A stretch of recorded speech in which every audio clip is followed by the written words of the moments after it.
Let's take a look now at the idea of maxima and minima, commonly referred to as extrema, on an interval. So the learning objectives, this is what we want to get out of these next several videos here.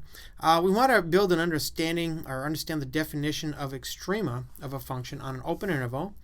We also want to understand the idea of local extrema of a function on an open interval and find all extrema on a closed interval. So let's start off with a definition about absolute extrema so we can get an idea of what we're talking about. The idea of extrema is really just extreme values. So let's let f be defined on an interval containing a constant c.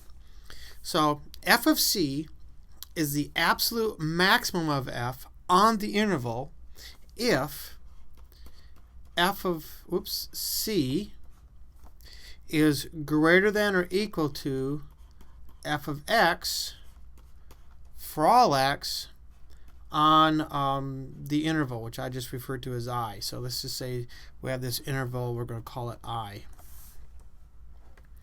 Now, f of c is an absolute minimum of f on the interval if f of c is less than or equal to f of x for all x on this interval. So let me draw a couple of pictures and hopefully you get an idea of what this is actually saying. So suppose I have a closed interval here. And on this interval, this is continuous. And right here, this is the smallest value. On this closed interval, this is actually the absolute minimum.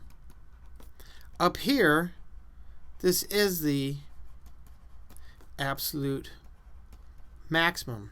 So on this interval, let's just say it's from A to B,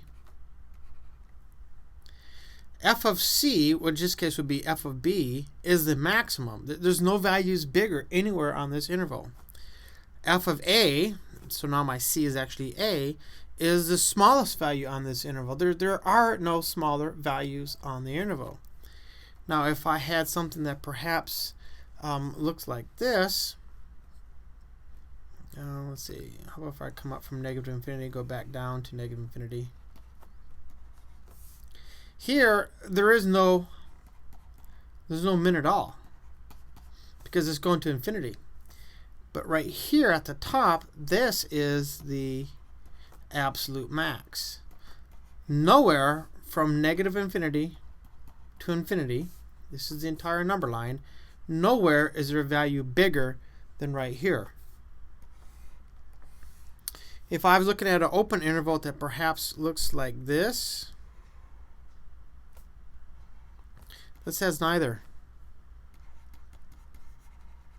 Does not have a max or a min. There is no value that is the absolute biggest. Because down here there's a hole. I can get infinitely close to whatever value y would be if this was solid. Likewise up here in the limit I could get infinitely close to this value of y if this was a solid. But there is no absolute largest value. I just get simply infinitely close to a point that doesn't exist because they're a hole. Now if I had something like this, this has a absolute minimum but does not have an absolute maximum. And obviously there are all kinds of other combinations, but hopefully this is enough that you get a general idea of what's going on here. So this is going to bring us up to a theorem.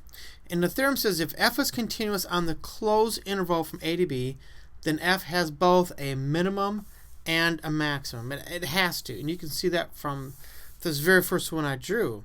I have a closed interval, so I include these points. This is an open interval. This is a closed interval. So it has to have a min and a max. Now obviously I could draw something like this. It still has a min. The absolute min rate is right here.